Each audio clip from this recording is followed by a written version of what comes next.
برادران ملت اسلامیہ، السلام علیکم ورحمۃ اللہ وبرکاتہ۔ الحمد للہ الحنان المنان الذي خلق الانسان وعلمه البيان، والصلاة والسلام على رسوله سید الانس والجان وعلى آلہ واصحابہ ذوی الخیر والاحسان، اما بعد فاعوذ باللہ من الشیطان الرجیم، بسم اللہ الرحمن الرحیم۔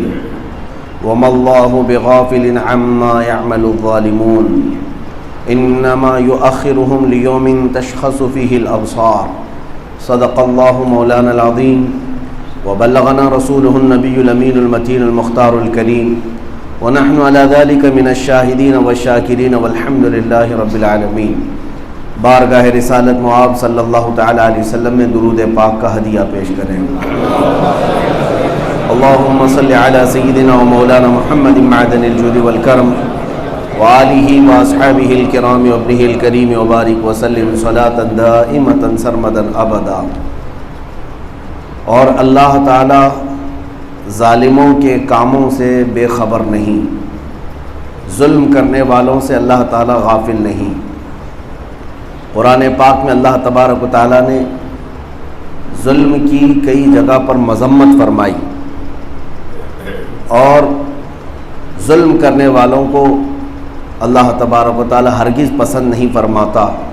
اور ظلم ہے کیا چیز، ظالم ہوتا کون ہے؟ اس سلسلے میں سب سے پہلی بات یہ سمجھ لیں کہ عربی پہ کہا جاتا ہے وضع الشیء علی غیر محلہ ظلم، کسی بھی چیز کو اس کے مقام کے علاوہ دوسری جگہ پر رکھ دینا، اسی کو ظلم کہتے ہیں۔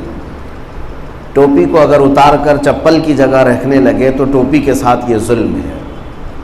انسان کو اس کی اقدار سے اتار کر جانوروں جیسا اس کے ساتھ سلوک کیا جائے، یہ ظلم ہے۔ جو جس حیثیت کا ہے یا جو جس جگہ کا مالک ہے اسے اسی جگہ پر رکھنا، یہ انصاف ہے۔ اور اسلام ہمیشہ ظلم کے خلاف کھڑا رہا ہے۔ عدل کا اپوزٹ ظلم آتا ہے، ظلم کا اپوزٹ عدل ہے۔ اگر آپ دیکھیں سرور کائنات صلی اللہ تعالی علیہ وسلم نے سب سے زیادہ عدل کو قائم فرمایا، اور یہاں تک کہ ارشاد فرمایا کہ عدل قائم کرنے میں نہ رشتہ داریوں کو دیکھا جائے گا، نہ مال و دولت والوں کو دیکھا جائے گا، جس کا جو حق ہوگا وہ فیصلہ کیا جائے گا۔ اسلام نے ہمیشہ انصاف اور عدل کی بات کی۔ آج پیس اینڈ جسٹس کے نام پر بہت سارے لوگ واویلا تو مچاتے ہیں، لیکن ان کے خود کے گھروں میں ظلم انتہا کو پہنچا ہوا ہے۔ ہیومن رائٹس کی بات کرنے والی اکثر تنظیمیں نہ کبھی امریکہ سے پوچھتی ہیں، نہ کبھی UK سے پوچھتی ہیں، نہ کبھی رشیا سے پوچھتی ہیں کہ تم کروڑوں ڈالر کے میزائل ناحق غریبوں پر ڈال دیا کرتے ہو، یہ کون سا عدل ہے، یہ کون سا انصاف ہے؟ کئی جانیں تباہ ہو جاتی ہیں انسانوں کی، ان کے متعلق یہ پوچھتے بھی نہیں۔ میرے عزیزو، اسلام وہ دین ہے جو اپنے گھر میں بھی عدل کو پسند کرتا ہے اور غیروں کے گھروں میں بھی عدل کو ہی پسند کرتا ہے۔ یہ نہیں ہے کہ نان مسلم اگر آپس میں لڑ پڑیں اور اسلامی حکومت ہے تو یہ کہہ کر چھوڑ دیا جائے گا ایک نے دوسرے کو مار دیا جانے دو، نہیں۔ اسلام ان کے ہاں بھی عدل و مساوات ہی کا درس دے گا۔ حضرت محمد بن قاسم رحمت رضی اللہ تعالیٰ عنہ جب ہندوستان تشریف لائے، آپ کی عمر 19 سال کی تھی، آپ نے سندھ کا علاقہ فتح کیا، اور اس کے بعد آپ کا سب سے بڑا جو اعلان تھا وہ یہ تھا کہ جسے دین اسلام پسند ہے وہ دین اسلام میں رہے، اور جو اپنے مذہب میں رہنا چاہتا ہے وہ اپنے مذہب میں رہے، لیکن شرط یہ ہے کہ کوئی کسی کے ساتھ ظلم نہیں کرے گا۔ یہ اسلام کے سب سے پہلے جرنیل جو ہندوستان میں آئے تھے، ان کا علل اعلان یہ فرمان تھا کہ کوئی کسی بھی دین میں رہے لیکن ظلم کسی پر نہ کرے، اور اگر ظلم کیا جائے گا تو پھر اس کا بدلہ بھی لیا جائے گا۔ عزیزان گرامی وقار، قرآن پاک میں رب تبارک و تعالیٰ فرماتا ہے ظالم کیا سمجھتا ہے کہ وہ جو کچھ کر رہا ہے وہ سب صحیح ہے؟ طاقت اس کے پاس ہے اور نشہ اور غرور میں وہ کرنے لگتا ہے تو اسے ایسا لگتا ہے کہ سب میں صحیح کر رہا ہوں، لیکن مولا تعالیٰ فرماتا ہے انما یؤخرہم لیوم، ہم ان کو ڈھیل دیتے ہیں اس دن تک کے لیے تاکہ سب لوگ ان کا انجام دیکھ سکیں۔ ظالموں کو ڈھیل دی جاتی ہے۔ اسی طرح رب تعالیٰ فرماتا وَلَا يَحْسَبَنَّ الَّذِينَ كَفَرُوا أَنَّمَا نُمْلِي لَهُمْ خَيْرٌ لِأَنفُسِهِمْ إِنَّمَا نُمْلِي لَهُمْ لِيَزْدَادُوا إِثْمًا وَلَهُمْ عَذَابٌ مُهِينٌ۔ یہ کفر کرنے والے، ظلم کرنے والے یہ ہرگز نہ سوچیں کہ وہ جو کچھ کر رہے ہیں ان کے لیے اچھا ہے، ہم نے ان کو ڈھیل دی ہے تاکہ وہ اور گناہ کر لیں۔ وَلَهُمْ عَذَابٌ مُهِينٌ، اور رب تعالیٰ فرماتا ان کو پھر ذلت والا عذاب ہم عطا کریں گے۔ ذلت والا عذاب ظالموں کے لیے ہے۔ عزیزان گرامی وقار، ظلم جب ہوتا ہے تو پوری دنیا پر اس کا اثر پڑتا ہے۔ ایسا نہیں ہے کہ کسی ایک پر ظلم ہوا تو اور سارے لوگوں کا امن چین سب برقرار رہے گا۔ ظلم ایسی چیز ہے کینسر کے ناسور پھوڑے کی طرح کہ یہ پورے کے پورے قوم میں پھیلتا چلا جاتا ہے۔ آپ کو میں چند مثالوں کے ذریعے سے عرض کروں، رسول پاک صلی اللہ تعالیٰ علیہ وسلم کے زمانے میں ایک خاتون سے چوری ہو گئی۔ بنو مخزوم قبیلے کی ایک خاتون تھی، وہ پکڑی گئی۔ اس کا خاندان ابھی اسلام میں آیا تھا اور وہ لائی گئی حضور اکرم صلی اللہ تعالیٰ علیہ وسلم کے پاس۔ حضور اکرم صلی اللہ تعالیٰ علیہ وسلم نے ارشاد فرمایا چوری کی سزا ہاتھ کاٹنا ہے، اور اگر وہ پکڑی گئی ہے تو یہ سزا دی جائے گی اگر ثابت ہو جائے۔ تو صحابہ میں سے سب لوگوں نے یہ محسوس کیا کہ ابھی تو اسلام میں آئے، اتنی سخت سزا اس کو مل جائے تو پھر یہ خاندان برگشتہ نہ ہو جائے، لیکن کسی کے کہنے کی ہمت نہیں ہو رہی تھی۔ حضرت اسامہ بن زید رضی اللہ تعالیٰ عنہ چھوٹی عمر کے صحابی تھے اور حضور پاک صلی اللہ علیہ وسلم کے گھر ان کا آنا جانا زیادہ تھا، حضور کے گھر میں وہ آتے جاتے تھے۔ تو ان سے صحابہ نے کہا جا کر تم تھوڑی سفارش کر دو کہ اس خاتون کو ابھی سزا نہ دی جائے جو چوری میں پکڑی گئی ہے، بڑے خاندان کی عورت ہے، یہ خاندان ابھی مشرف با اسلام ہوا ہے۔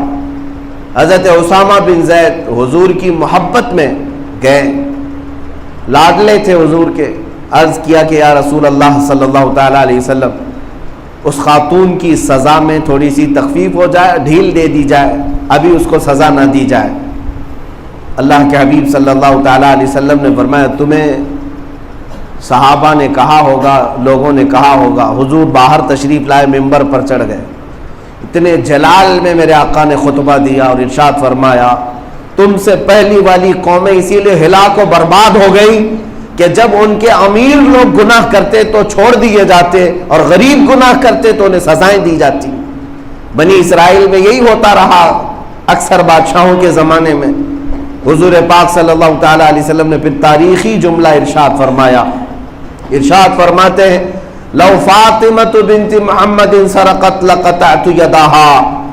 حضور پاک صلی اللہ علیہ وسلم فرماتے ہیں سن لو سب لوگ، اگر فاطمہ بنت محمد بھی چوری میں آ جاتی تو میں اس کے بھی ہاتھ کاٹ لیتا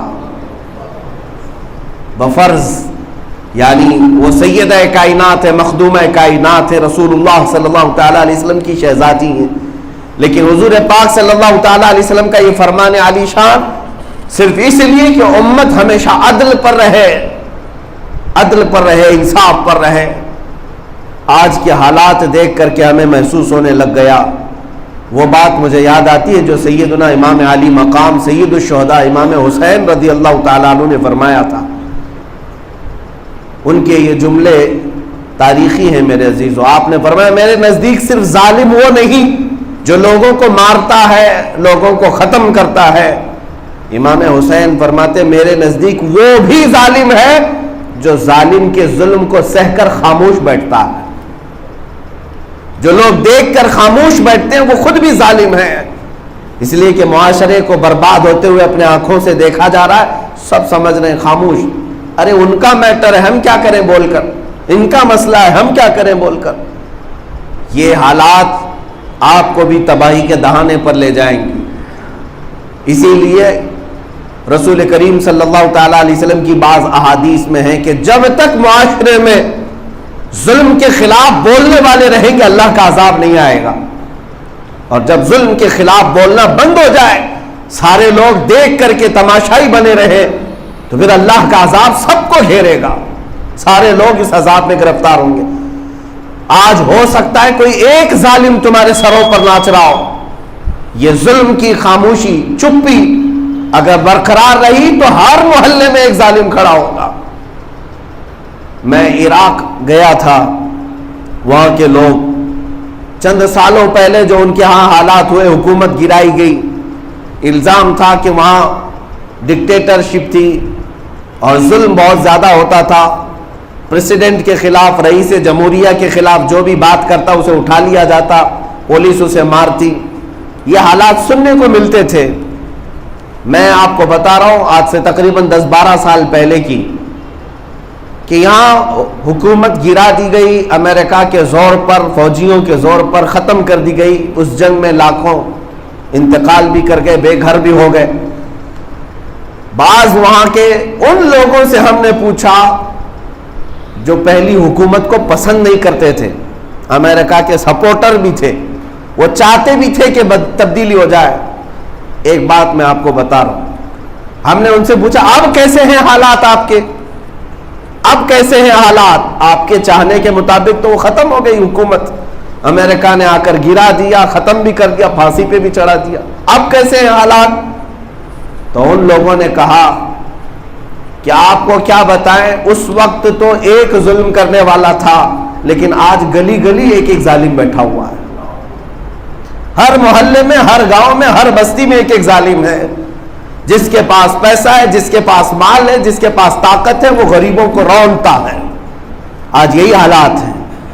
ہم نے محسوس کیا کہ میرے عزیزوں، ظالموں کے خلاف خاموشی عذاب بن کر کے نازل ہو جاتی ہے۔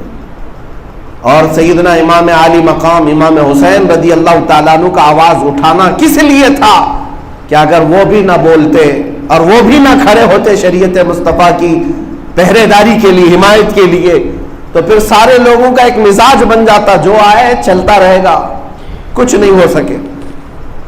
امام احمد بن حنبل رضی اللہ تعالیٰ عنہ ایسے امام ہیں اپنے وقت کے جن کو 5 لاکھ حدیثیں یاد تھی، رسول اللہ صلی اللہ تعالیٰ علیہ وسلم کی 5 لاکھ حدیثوں کے حافظ، پورا ان کے ایک فقہ کی تدوین ہے، مذہب ہے امام احمد بن حنبل کا، لاکھوں نہیں کروڑوں ان کے اقتداء میں آج بھی پیروکار موجود ہیں۔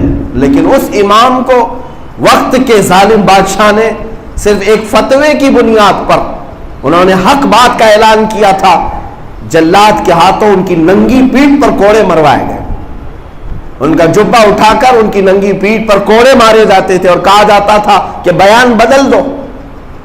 ایک دو نہیں، تقریباً 3 لوگ خلیفہ آئے، وقت گزرتا گیا اور ہر ایک نے بلا بلا کر کے امام احمد بن حنبل کو کوڑے مارے، ان کی ریڑھ کی ہڈی جھک گئی تھی کوڑے کھا کر۔ کس بات پر؟ میرے عزیزوں، اس وقت اور بھی بہت سارے لوگ تھے، لیکن آپ نے حق کا پرچم بلند کیا اور کوڑے کھائے، صرف اور صرف اس بنیاد پر کہ ظلم کرنے والوں کے خلاف ایک آواز ہمیشہ ہونی چاہیے، اور اگر وہ بھی آواز ختم ہو گئی تو پوری امت عذاب میں گرفتار ہو جائے، ظالموں کے پنجوں میں آ جائے گی۔ اسی لیے میرے عزیزوں، آج اللہ تبارک و تعالیٰ نے اگر ہمیں طاقت دی ہے تو ہم بولیں، ظلم کو دیکھ کر خاموش نہ رہیں۔ ہوگا کیا اس سے زیادہ کہ ہماری موت آنی ہے، اور وہ کسی نہ کسی دن تو آنی ہے، لیکن ظالموں کا ساتھ دینے والوں سے میں کہتا ہوں، قیامت کے دن تمہیں بھی اللہ کی بارگاہ میں جواب دینا ہوگا۔ رب تبارک و تعالیٰ فرمائے گا۔ میں آپ کو ایک بات بتا دوں، امام مسلم بن عقیل کوفہ میں قتل کر دیے گئے، بہت دردناک انداز میں مارے گئے، شہید ہوئے۔ ہانی بن عروہ کو قتل کیا گیا۔ مسلم بن عقیل کو مارا کس نے تھا؟ ابن زیاد، ظالم، ہر محرم میں سنتے ہوں گے آپ۔ یزید کی فوج نے امام حسین کے ساتھ مقابلہ کیا اور ان کے بچوں کو تک قتل کیا، مارا۔ سارا بلیم ان ظالموں پر ہی رکھا جاتا ہے، ابن زیاد نے قتل کیا، ابن زیاد نے مارا، شمر نے مارا، خولی نے مارا. یہ تو ظالم ہے ہی، چور تھے، ڈکیت تھے، ان کی فطرت میں خرابی تھی. لیکن الزام ان کوفہ والوں پر بھی ہے جو ہزاروں کی تعداد میں ہو کر ظلم کو دیکھتے خاموش رہ گئے تھے. میرے عزیزوں، یہ خاموشی ان کے لیے عذاب بن کر نازل ہوئی.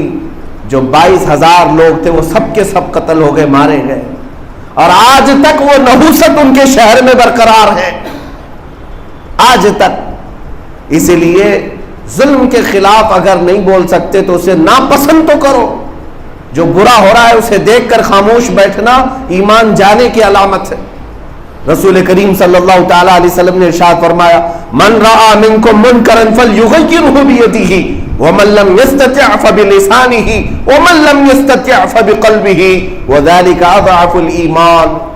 رسول اللہ صلی اللہ علیہ وسلم ارشاد فرماتے ہیں، تم میں سے جب کبھی کوئی برائی کو دیکھے، اس میں ظلم بھی ہو سکتا ہے، تو اپنے ہاتھ سے روکو اگر طاقت ہے، اور اگر ہاتھ سے روکنے کی طاقت نہیں تو زبان سے بول کر روکو، اور زبان سے بھی روکنے کی طاقت نہیں ہے تو دل میں برا جان کر ہٹ تو جاؤ. لیکن یہ دل میں برا جاننا ایمان کا سب سے کمزور حصہ ہے. جس کے پاس ایمان کا سب سے کمزور حصہ ہے آج وہ صرف دل سے برا تو جانے گا، اور دل سے بھی برا نہیں جانتا تو اس کا مطلب ہے ایمان ہی نہیں رہا. ظلم کو دیکھ کر کے ہاں میں ہاں ملاتا رہا، برائیوں کو دیکھ کر کے وہ خاموش پہ ہنسی اور کہے لگاتا رہا، تو اس کا مطلب ہے ایمان ہی رخصت ہو رہا ہے. عزیزان گرامی وقار، آج لوگ ہم سے یہ کہتے ہیں کہ مولانا ایک مسجد کے ممبر سے آپ بولیں گے کیا فرق پڑتا ہے؟ تمہیں اندازہ نہیں، نہ یہ مسجد کا ممبر اور نہ یہ مائک ہلکا ہے. ہمیں اللہ رب العزت کی طاقت پر بھروسہ. جانتے ہیں ابراہیم علیہ الصلوۃ والتسلیم نے جب خانہ کعبہ کی تعمیر کی، اللہ نے فرمایا اے ابراہیم لوگوں کو حج کے لیے بلاؤ، جبکہ وہ ایسی جگہ جہاں ان کے علاوہ کوئی آبادی نہیں تھی، کوئی آبادی نہیں، کوئی گھر بھی نہیں تھا. حضرت ابراہیم علیہ السلام کو پکارنے کے لیے کہا لوگوں کو بلاؤ، وَأَذِّن فِي النَّاسِ بِالْحَجِّ، حج کے لیے لوگوں کو بلاؤ. قرآن پاک میں آیا. ابراہیم علیہ السلام نے پکارا، لوگوں کو بلایا کہ اے لوگوں اللہ کے گھر کی طرف آؤ، کشاں کشاں آؤ، خانہ کعبہ کی طواف کے لیے آؤ. حدیث پاک میں رب تعالیٰ نے ان کی آواز کو پوری دنیا میں پہنچایا، دنیا بھر کے لوگوں تک ان کی آواز پہنچائی. بلکہ یہ بھی حدیث پاک میں ہے جو اپنے ماں کے پیٹ میں تھے، جو اپنی باپ کی پشت میں تھے، جو عالم ارواح میں تھے، ان کو بھی اللہ نے ان کی آواز سنائی.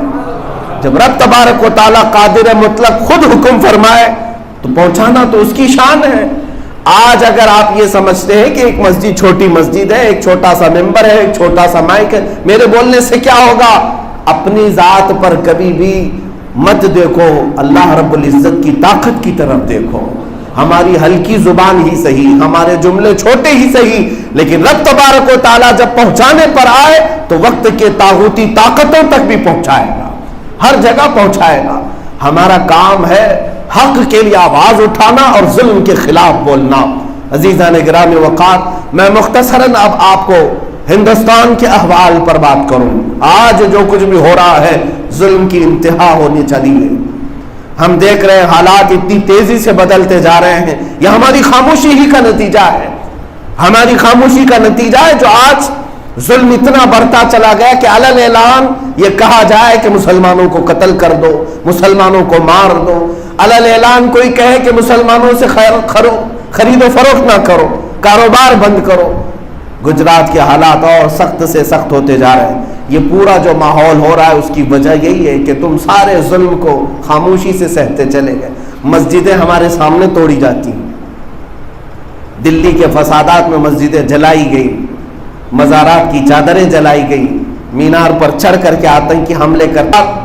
یہ بات اس قدر بڑھتی چلی گئی کہ میں ان لوگوں سے آج گزارش کرتا ہوں کہ جنہیں اللہ نے زبان دی، طاقت دی، منصب دیا، کرسیاں دی، تو کم از کم اپنے وقت کے اور اپنے منصب کے صحیح استعمال کے ساتھ امت کے حق میں آواز تو اٹھاؤ. کل بروز قیامت تم شرمندہ اور ذلیل ہونے سے تو محفوظ رہو گے. آج آپ کو اندازہ مرنے کا وقت ہے ان لوگوں کے لیے جن کو اللہ تبارک و تعالیٰ نے وقت میں اپنے زمانے میں بہت کچھ عطا کیا، لیکن وہ سوائے پیسہ بٹورنے اور اپنے عیش کے کچھ نہیں سوچتے۔ امت مرحومہ آج کس حال سے گزر رہی، کس کرب سے گزر رہی، اندازہ ہے؟ نبی مکرم صلی اللہ تعالی علیہ وسلم تو ارشاد فرماتے ہیں کہ اگر تمہارے پاؤں میں کانٹا بھی چبھے تو اس کا درد مجھے ہوتا۔ یہاں امت کا درد کسی کو نہیں، امت کس کرب سے گزر رہی ہے۔ عزیزان گرامی وقار، یہاں پر اب حالات، یہ میڈیا ٹرائل جو چلایا جاتا ہے، کسی بھی ایک عالم کو پکڑ لو، گجرات کے ابھی 8 دن قبل ایک مرڈر ہوا، قتل ہوا، 2 نوجوان پکڑے گئے، لیکن 2-3 دن کے بعد دیدہ و دانستہ ہمارے محب گرامی تحریک فروغ اسلام کے بانی مولانا قمر غنی عثمانی کو دلی سے اٹھایا جاتا ہے، دلی سے پکڑ کر کے لایا جاتا ہے۔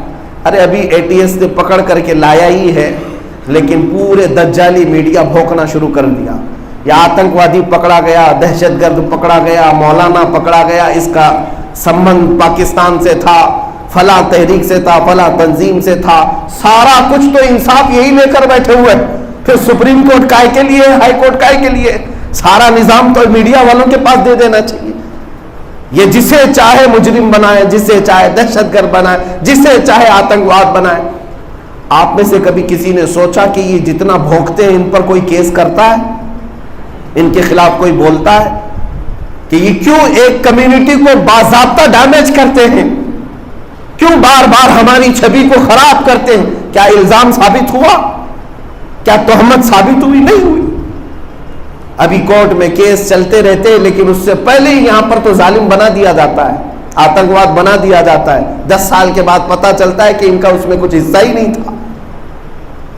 یہ کوئی انصاف نہیں چلتا ہے میرے عزیزوں۔ میڈیا کو ہونا یہی چاہیے کہ غیر جانبدارانہ رپورٹنگ کرے کہ الزام میں گرفتار کیا گیا ہے، دیکھا جائے گا کہ شواہد اور گواہوں کے ساتھ کیا چیز ثابت ہوتی ہے، لیکن اس سے پہلے کیا کیا بنایا جاتا ہے۔ اس کا مطلب ہے کہ دیدہ و دانستہ پری پلانڈ یہ ساری چیزیں صرف اور صرف ایک کمیونٹی کو ٹارگٹ کرنا ہے، ایک قوم کو پورے طور پر کسی گناہ میں ملوث کر کے دکھانا ہے۔ عزیزان گرامی وقار، آج جن علماء کو گرفتار کیا جا رہا ہے ایسے بھیانک الزامات میں کہتا ہوں رسول پاک صلی اللہ تعالی علیہ وسلم کی ناموس پر جنہوں نے زندگی میں قربانیاں دی ہیں اور حفاظت کا اور پہرا دینے کا عزم لے کر کے کھڑے ہوئے، اگر آج ان کو ظلمن کوئی گرفتار کرتا ہے تو میں آواز اٹھاتا ہوں، میرا حق ہے یہ۔ اس لیے میں ہندوستان بھر کے علماء، مشائخ اور دیگر ان لوگوں سے بھی کہتا ہوں کہ وقت کا انتظار کرو۔ یہ تو انہی کے نعروں کے مطابق ایک تو جھانکی ہے اور پھر باقی ہے۔ متحد رہو گے تو کہلاؤ گے مومن و غازی، منتشر ہوگے تو قصدوں میں صفایا ہوگا، بٹ جاؤ گے تو ایک کے بعد دیگرے ہر ایک کا نمبر آتا رہے گا۔ آج کی بات میں بتا رہا ہوں، ان علماء کو سلام جو حضور پاک صلی اللہ تعالی علیہ وسلم کے نام پر پکڑے گئے، لے جائے گئے، اور اندر ان کو جس طرح سے بھی رکھا جا رہا ہو، لیکن مجھے حیرت ان لوگوں پر ہے کہ علماء وہاں جیل کی سزائیں کاٹ رہے ہیں اور تم یہاں ہیپی برتھ ڈے منا رہے ہو، شرم تک نہیں ہے۔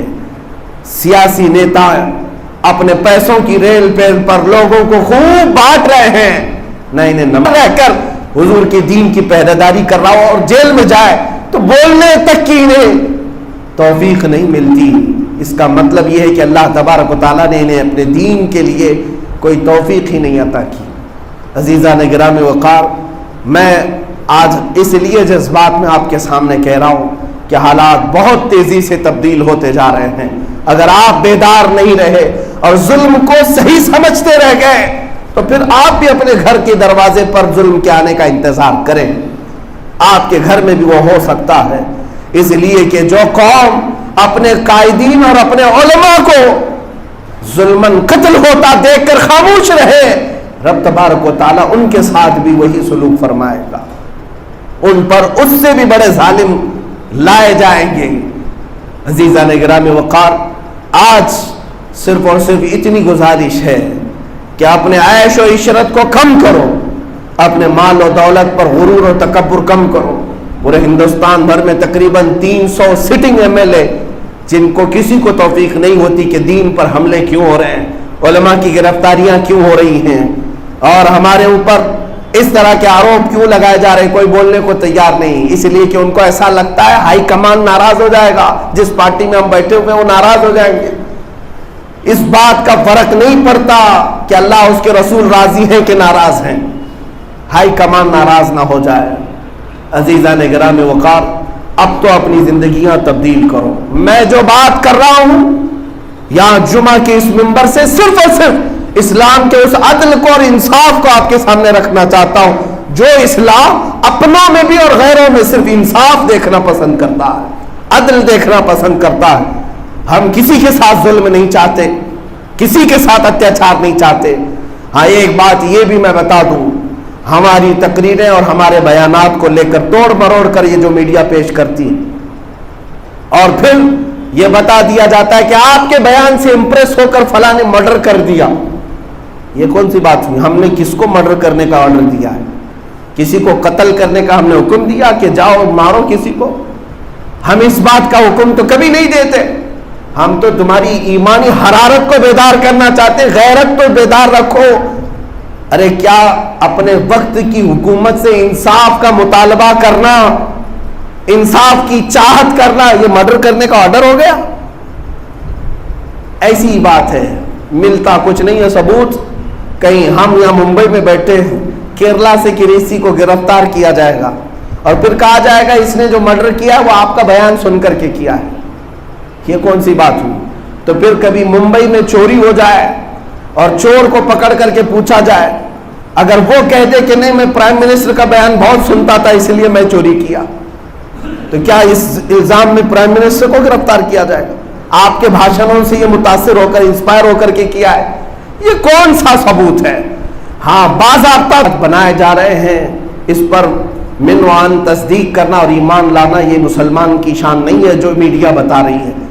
آپ اپنے ذہنوں کو اسلام کے تئیں اور علماء اسلام کے تئیں اچھی رکھو اور خوب تحقیق کرو, اس کے بعد اپنے آپ میں کوئی فکر بناؤ, ورنہ ان کے بھونکنے پر سمجھ لیا ارے ایسا ہوا ہے, ہاں مولانا آتنکواد تھے, دہشت گرد تھے, ورنہ اس جرم میں آپ کو بھی اللہ کی بارگاہ میں جواب دینا ہوگا. رب تبارک و تعالی ہمیں عدل و مساوات قائم کرنے کی توفیق عطا فرمائے. حضرت رضی اللہ تعالیٰ عنہ کی شان ولایت جس طرح غریب نواز کی شان کرامت پورے ہندوستان میں ہے, مولا تعالیٰ ان کے چھتر چھایا, ان کے زیر سایہ ہم تمام مومنین کو عزت و وقار عطا فرمائے. غریب نواز کی بادشاہت مولا تعالیٰ ہم سب کے سروں پر ہمیشہ قائم و دائم رکھے. وہ جو امن و آشتی کا پیغام لے کر کے آئے, ہر مسلمان کو مولا امن و آشتی کا پیغام پہنچانے کی توفیق عطا فرمائے. وآخر دعوانا الحمدللہ رب العالمین.